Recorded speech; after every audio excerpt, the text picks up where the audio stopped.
सभी को नमस्कार, गुड मॉर्निंग दोस्तों।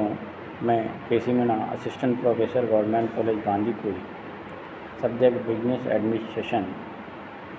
आज आपको एक नया अध्याय लेके आया हूँ। मैं आशा करता हूँ कि ये जो आज का वीडियो है वो आपको पसंद आएगा और आपका ज्ञानार्जन करने में उपयोगी साबित होगा। दोस्तों और विद्यार्थियों, हमारा business administration BCom third year का जो पहला पेपर है वो है क्रियात्मक प्रबंधन, फंक्शनल मैनेजमेंट। उसका हमारा पहला जो अध्याय चल रहा था, उस अध्याय में हमने मीनिंग, डेफिनेशंस, इम्पोर्टेंस वगैरह पढ़ लिए थे। आज का जो हमारा अध्याय है वो क्रियात्मक प्रबंधन के जो क्षेत्र थे उससे संबंधित है। हमने क्रियात्मक प्रबंधन के जो क्षेत्र थे उसमें से पूर्व अध्याय में कुछ चैप्टर पढ़ लिए। चैप्टर में से कुछ क्षेत्रों के बारे में जानकारी कर ली थी। तो आज का वीडियो प्रारंभ करने से पहले जो पूर्व में अपन ने क्रियात्मक प्रबंधन के जो क्षेत्र थे उसमें उत्पादन प्रबंधन, जिसमें नियोजन एवं नियंत्रण से संबंधित था कि उत्पाद का नियोजन किस प्रकार होगा और उनका नियंत्रण किस प्रकार किया जाएगा। विपणन प्रबंधन यानी जब वस्तु और सेवाएं मार्केट में उत्पादन होकर बिकने के लिए आएगी तो उससे प्रबंध से संबंधित आपको क्या क्या प्रक्रिया अपनानी पड़ेगी। तीसरा था आपका सामग्री प्रबंधन।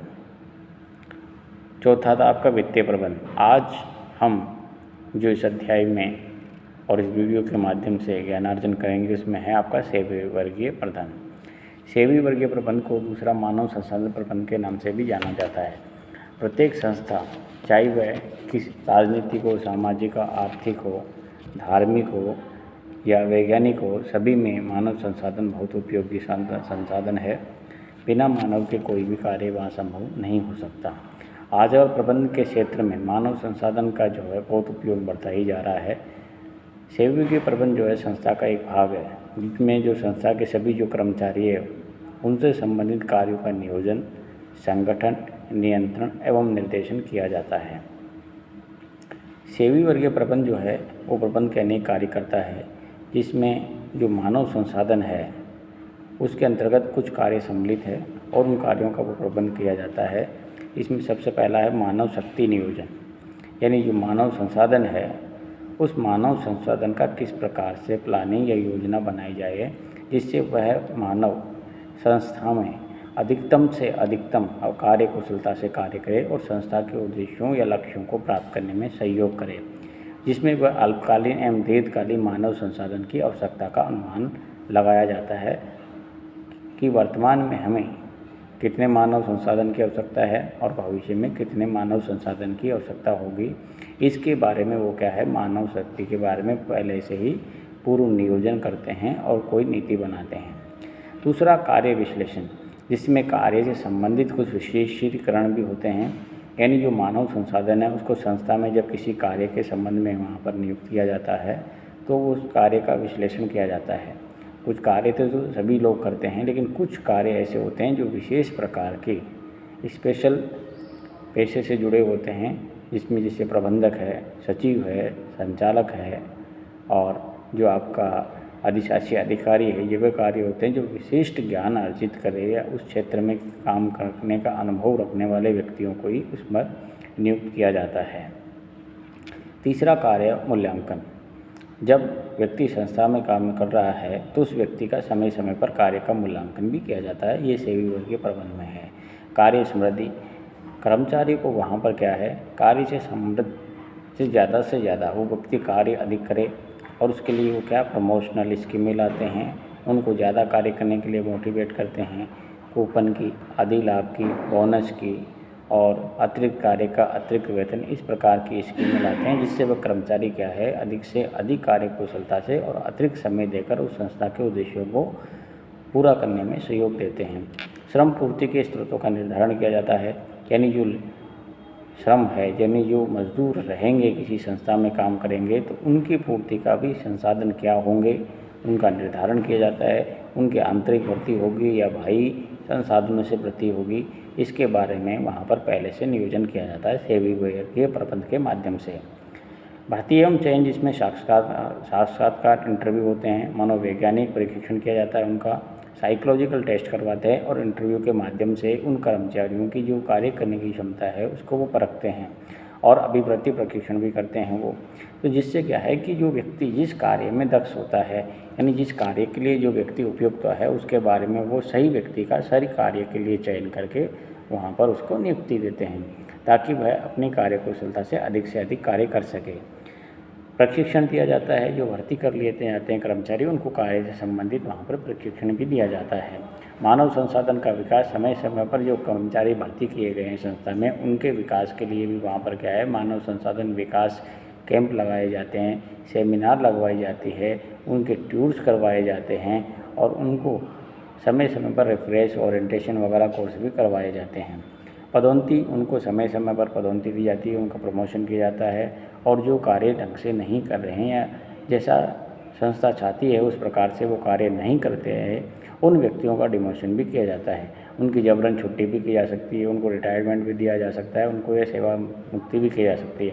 और जो कर्मचारी अच्छा कार्य कर रहे हैं उनको सेवीय वर्गीय प्रबंध के माध्यम से वो अधिकतम वहाँ पर प्रमोशन देने की योजना भी लाते हैं। मजदूरी एवं वेतन प्रशासन है, उनको अधिकतम मजदूरी बढ़ा दी जाती है, जितना कार्य वो अच्छा करेंगे उससे अनुसार उनका लाभ भी बढ़ा दिया जाएगा, जिसमें बोनस है, लाभ भागिता है, प्रेरणात्मक योजनाएं हैं, अनुषंगी लाभ हैं आदि क्रियाएं वहाँ पर सेवी वर्गीय प्रबंध के माध्यम से की जाती है। उनके स्वास्थ्य की सुरक्षा के लिए स्वास्थ्य बीमा पॉलिसी की जा सकती है, सामाजिक सुरक्षा वहाँ पर उनकी की जा सकती है, उनको समाज कल्याण से संबंधित या उनका आर्थिक विकास से संबंधित वहाँ पर क्या है कि पहले से अतिरिक्त व्यवस्थाएं करके दी जाती है। उनको रहने के लिए वहाँ मकान दे दिए जाते हैं और कम पैसे में वहाँ मकान अलॉटमेंट कर दिए जाते हैं, उनका फंड बना के रखा जाता है ताकि कर्मचारी को भविष्य में कोई अतिरिक्त वहाँ पर ज़रूरत पड़ जाए किसी पैसे की या किसी काम को पूरा करने के लिए तो वहाँ पर वो कर्मचारियों के माध्यम से उनको धन भी उपलब्ध करवाते हैं। श्रम कल्याण गतिविधियाँ भी है, धीरे धीरे वहाँ पर क्या है प्रबंध में सहभागिता उनकी बढ़ती है, सामाजिक सौदेबाजी भी की जाती है, परिवेदना निवारण, जो भी कर्मचारी हैं उनकी जो कार्य से संबंधित या प्रशासन से संबंधित कोई शिकायतें होती है उनको भी समय समय पर वहाँ पर ये प्रबंधकों के द्वारा दूर करवाया जाता है।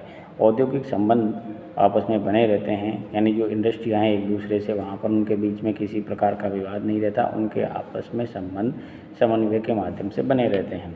योग्यता अंकन एवं निष्पादन मूल्यांकन, जो कार्य कर्मचारी कर रहे हैं संस्था में उनका समय समय पर मूल्यांकन किया जाएगा और फिर उनका निष्पादन भी करवाया जाएगा। कार्य से संबंधित उन्होंने अपनी योग्यता के अनुसार कार्य किया है या नहीं किया है इसके संबंध में मूल्यांकन किया जाता है, उनकी रेटिंग की जाती है और उस रेटिंग के आधार पर ही उनके वेतन भत्ते और बोनस के बारे में समितियां निर्धारण करती है। कर्मचारी अभिप्रेरण, कर्मचारियों को ज़्यादा से ज़्यादा मोटिवेशन किया जाता है, उनका निरीक्षण नेतृत्व किया जा सकता है, उनका मनोबल बढ़ाने के लिए संप्रेषण आदि की सुविधाओं का वहाँ पर क्या है सहारा लिया जाता है। यानी कर्मचारियों को ज़्यादा से ज़्यादा अधिक कार्य कुशलता से कार्य करने के लिए उनको अतिरिक्त लाभ देने की योजनाएं वहाँ पर संस्थाएं लागू करती है, लेकर आती है, जिससे कर्मचारी उस कार्य में अपनी अधिक रुचि लगाए, कार्य कुशलता से काम करना प्रारंभ करता है और उनके बीच में कम्युनिकेशन जो होता है वो इस प्रकार से होता है कि एक व्यक्ति की बात दूसरे व्यक्ति तक पहुँचे। यानी उच्च स्तर से नीचे के स्तर के जो कर्मचारी काम कर रहे हैं, यानी उच्च प्रबंधकों से निम्न स्तर के जो श्रमिक हैं उनकी जो भी योजनाएं होती हैं वो वहाँ तक पहुँचे, जो उनकी शिकायतें हैं वहाँ तक पहुँचे, उनका निवारण हो और उन दोनों के बीच में एक सेतु का वहाँ पर जो है इस तरह का काम चलता रहता है कि वो एक दूसरे से बंधे हुए हैं, यानी ऊपर से नीचे तक सभी एक दूसरे की बातें वहाँ पर सुनते हैं या उनका जो मैसेज होता है वो उन तक पहुँचता है। वे सभी लोग मिलकर आपस में एक दूसरे को समन्वय से उन सभी का निवारण कर लेते हैं, अनुशासन बना के रखते हैं।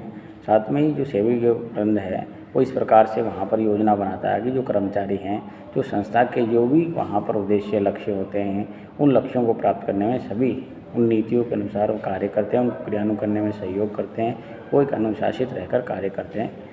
अगला शोध विकास, जो भी कर्मचारी है जो सेवी वर्गीय प्रबंध है उसमें वहाँ पर क्या है अधिक से अधिक उत्पादन हो और जो संस्था है वो वातावरण में वहाँ पर आए दिन कई तरह के परिवर्तन होते रहते हैं। इन परिवर्तन से जो प्रभाव होते हैं, इन प्रभावों के संबंध में वहाँ पर शोध किया जाता है ताकि ज़्यादा से ज़्यादा उस मानव संसाधन का विकास किया जा सके, उनका नियोजन किया जा सके, संगठन बना सकते, निर्देशन किया जा सके और उनका नियंत्रण किया जा सके। व्यवसायिक संस्था के आर्थिक, सामाजिक, सांस्कृतिक, राजनीतिक, वैधानिक, तकनीकी आदि कई वातावरण के घटक हैं जो वहाँ पर निरंतर परिवर्तन होते रहते हैं। इनके संबंध में ही वहाँ पर क्या है, इनके अस्तित्व को बनाए रखने के लिए ही वहाँ पर ये शोध एवं विकास किया जाता है।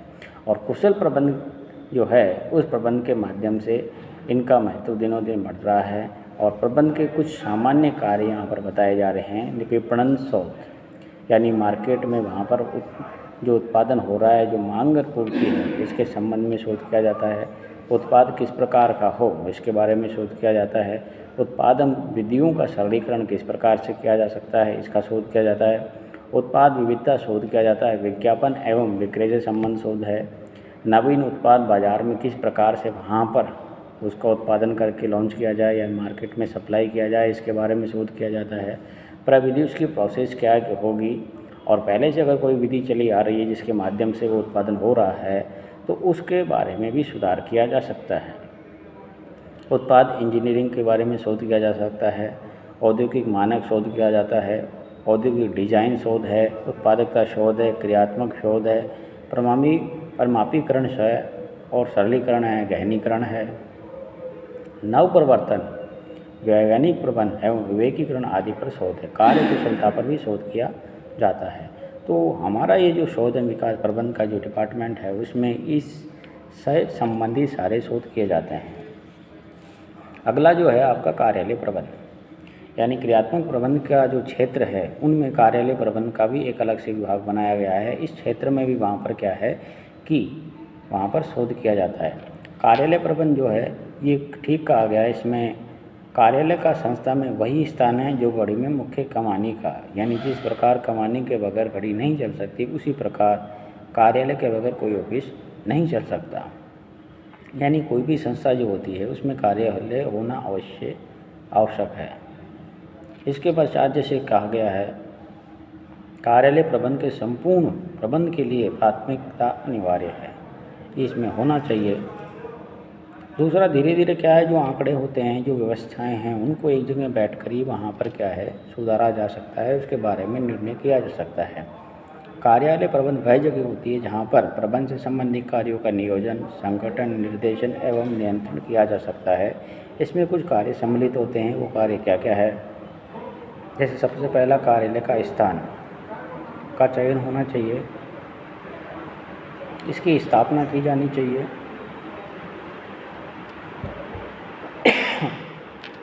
अब जो कार्यालय होगा आपका वो एक ऐसे स्थान पर होना चाहिए जिससे आपके कर्मचारी और संस्था से जुड़े हुए लोग आसानी से आ जा सकें। संचार का माध्यम उचित होना चाहिए। वहाँ जो आपका कार्यालय होगा वो इस प्रकार से सजा होना चाहिए कि लोग उसको वहाँ पर देख के अपने आप को ये महसूस करें कि हमने किसी संस्था के कार्यालय में प्रवेश किया है, वो उससे प्रभावित होना चाहिए। आंतरिक संचार व्यवस्था अच्छी होनी चाहिए।